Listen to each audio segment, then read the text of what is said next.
And we have kids that are watching the internet, and they want to be masterminds. And then you wonder, why do we lose all these kids? They go over there, they're young, they're impressionable. They go over, they want to join ISIS.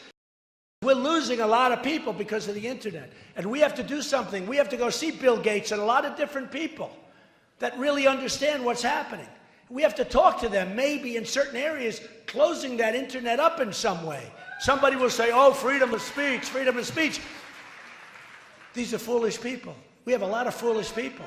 We have a lot of foolish people. We've got to maybe do something with the internet because they are recruiting by the thousands.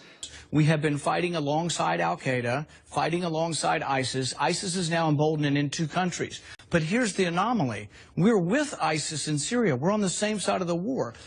Look, ISIS got started through funding from our friends and allies, because as people will tell you in the region, if you want somebody who will fight to the death against Hezbollah, you don't put out a recruiting poster and say, you know, sign up for us, we're going to make a better world. You go after zealots, and you go after these religious fundamentalists. That's who fights Hezbollah. And for you to lose that war was pretty significant. And I don't know if you perceive it as a loss, but it certainly was a shift of perception by the rest of the world. Did you perceive that as less than stellar? It certainly wasn't a victory. I think I think basically the war was not won because we lacked a strategy, and the strategy is a very simple one. We faced about 5,000 Hezbollah, which are really Iranian forward infantry with missiles. When you, in a war, in order to win, you take overwhelming force with firepower and mobility. You move very quickly at the enemy's weakest point. That's basically how you win wars.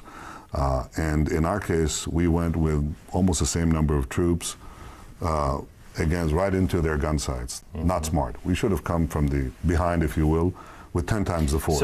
Not smart. We should have come from the behind, if you will, with 10 times the force. Alright guys, so I'm about to go out and run some errands here in my city of Miami. But I'm going to do it wearing my good old Donald Trump, finally someone with balls t-shirt. Now, I have 2 comments on my deep respect for human life, okay? Number 1, I'm opposed to wasting our military in the Middle East on behalf of Zionist Israel. Thank you. Okay. All right, well, let me just tell you that Israel is a very, very important ally of the United States, and we are going to protect them 100%. 100%. They've been our most reliable.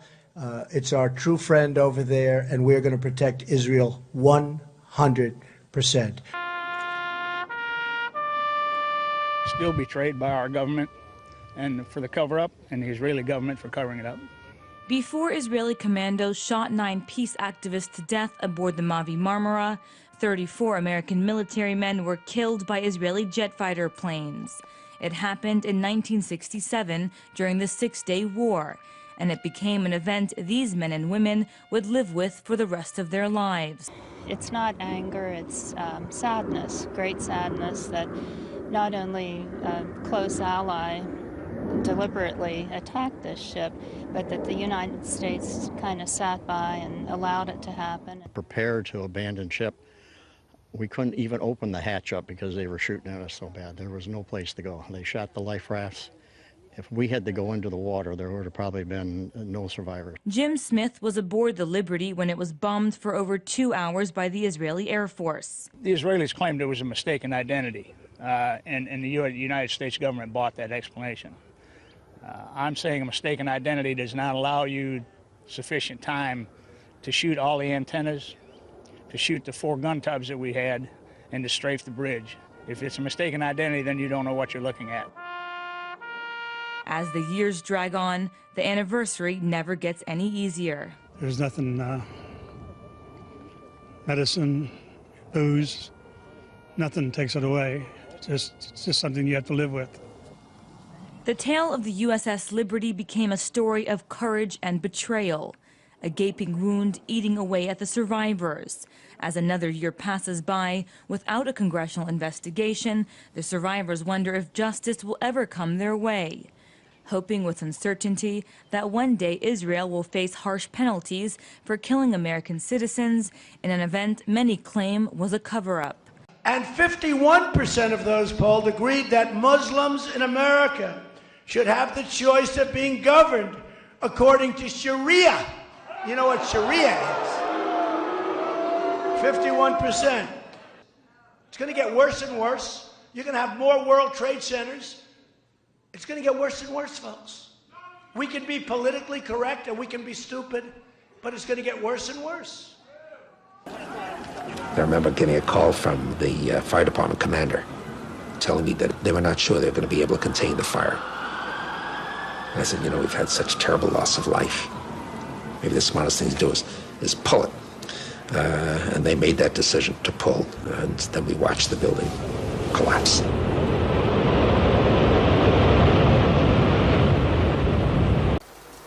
And that's one of the sacrifices we have to make. I said, let's make it and let's get on with it. And so, next thing you know, we've got the designs of the building. And the first design meeting was in April of 2000. And construction began shortly thereafter in 2002. What we need to stand up and say is not only did they attack the USS Liberty, they did 9/11. They did it. 9/11 has led directly to 60,000 Americans dead and wounded. God knows how many hundreds of thousands of people in other countries that we've killed or wounded or made homeless. This is an open wound. And what Americans need to understand is they did it. They did it. And if they do understand that, Israel's going to disappear. Israel will flat-ass disappear from this earth. I sent a film to one of my colleagues, and it basically had Americans grieving over their dead, coming back. And I showed one of them, it was a woman just wrenched by grief, you know, over her dead soldier. And I said, you know, if Americans ever know that Israel did this, they're going to scrub them off the earth. And they're not going to give a rat's ass what the cost is.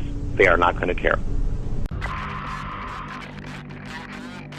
We have two threats. One of them, you're quite right, we focus on is beyond the horizon in the form of these rogue regimes like Iraq or Iran that are feverishly arming themselves with ballistic weapon missiles or unconventional weapons, biological or atomic warheads, which are trying to secure. And that is a grave danger for the entire world. There's no question about that. And I've been trying to alert the world to that danger. Those weapons of mass destruction got to be somewhere. I was like, I gotta have died and did like this, and if God loved me so much, I just had things. Nope, no weapons over there. This is why I joined the Marine Corps.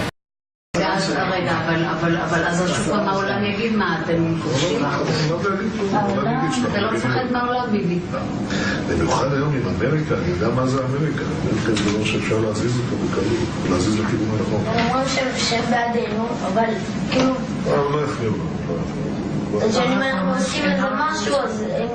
יש שווה, אז נניח שהם אומרים משהו. אז אמרו, 80% מהאמריקאים תומכים בנו. זה אבסורד.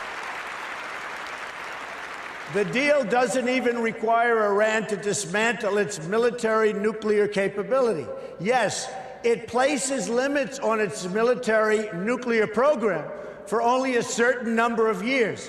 But when those restrictions expire, Iran will have an industrial-sized military nuclear capability ready to go and with zero provision for delay, no matter how bad Iran's behavior is. Terrible, terrible situation that we are all placed in, and especially Israel.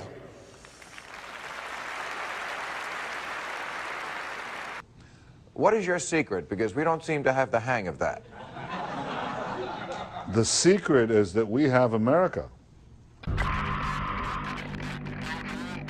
Obviously, it was a mistake. So George Bush made a mistake. We can make mistakes, but that one was a beauty. We should have never been in Iraq. We have destabilized the Middle East. But so you still think he should be impeached? I think it's my turn, isn't it? You do whatever you want. You call it whatever you want. I want to tell you, they lied. Okay. They said there were weapons of mass destruction. There were none, and they knew there were none. There were no weapons of mass destruction.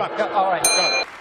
When I'm president, I will adopt a strategy that focuses on three things when it comes to Iran. First, we will stand up to Iran's aggressive push to destabilize and dominate the region.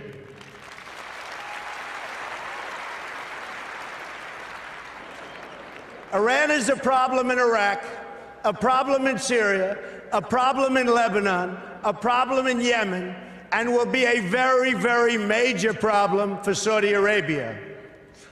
The Israelis and the Saudis would love to see our money and our young men and women being killed to fight their enemies in Iran. All right. When you look at the bottom line, who this benefits if it leads to military action against Iran, it only benefits the Israelis and Saudi Arabia. And there's a precedent for it. We've already fought 2 wars against Iraq in favor of Israeli interests and Saudi interests. So we're always being pushed to get our people killed for their interests. So I think it could happen another time. Why not?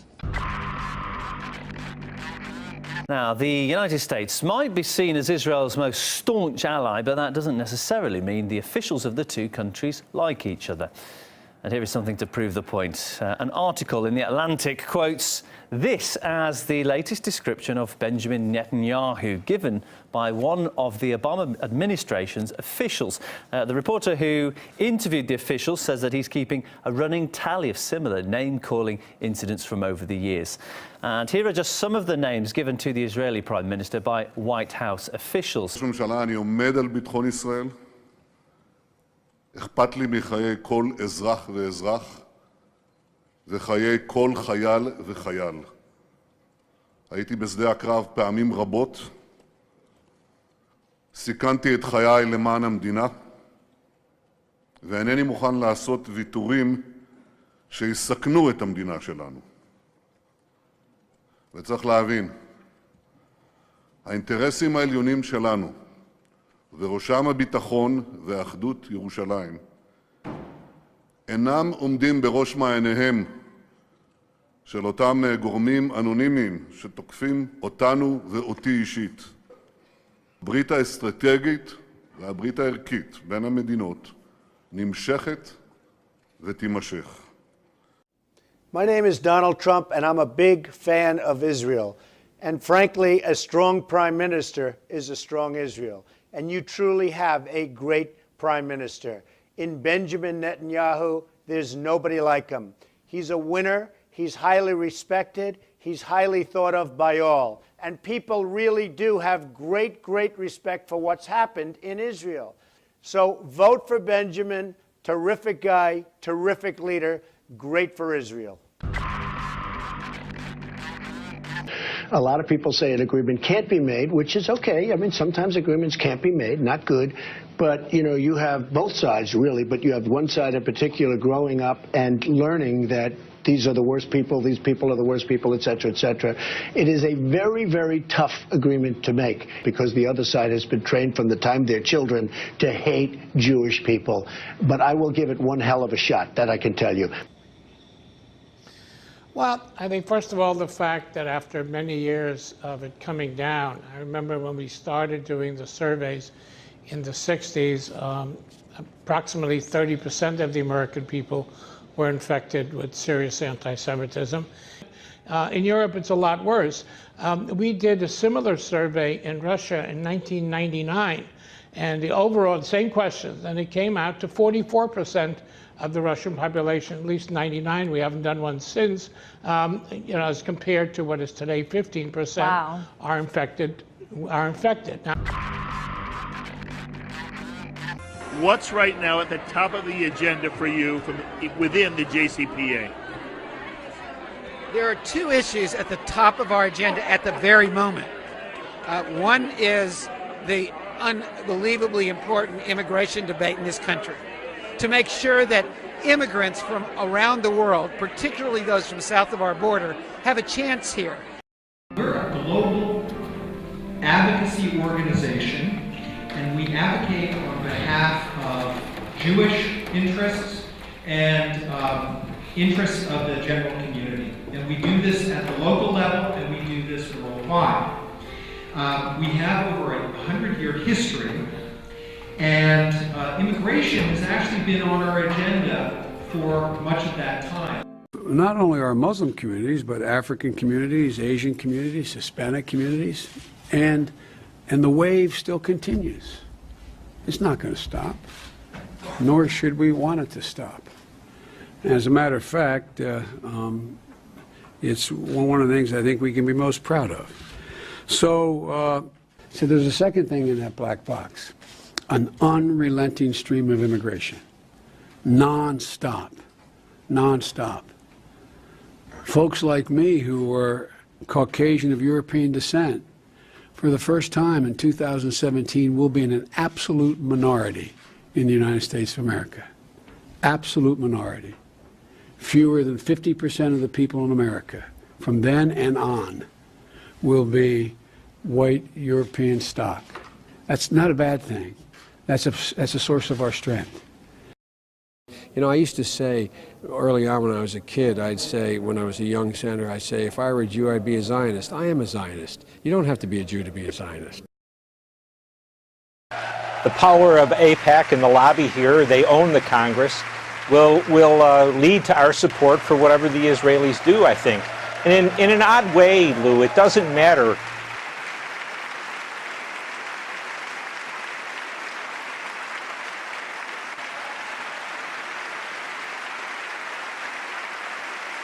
The United States government has been hijacked by the globalists, Bilderberg-type people, the corporations. They're the ones who are running things. Y'all know the deal. The reason why Trump is better, because he's not a part of that crony system. I've been with Israel so long in terms of I've received some of my greatest honors from Israel. My father before me, incredible. My daughter Ivanka is about to have a beautiful Jewish baby.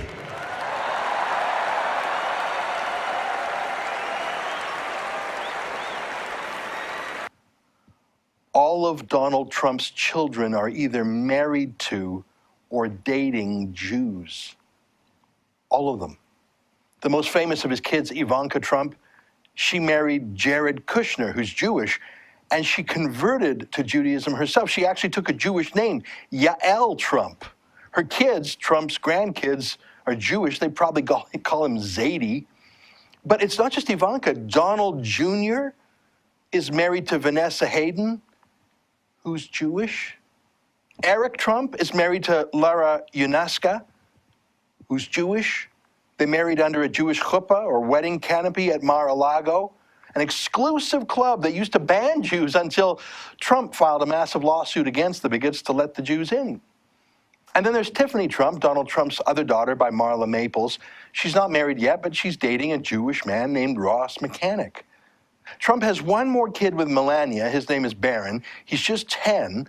So it's not yet 5 kids out of 5 who were with Jews, but I wouldn't bet against Barron dating a Jew, would you?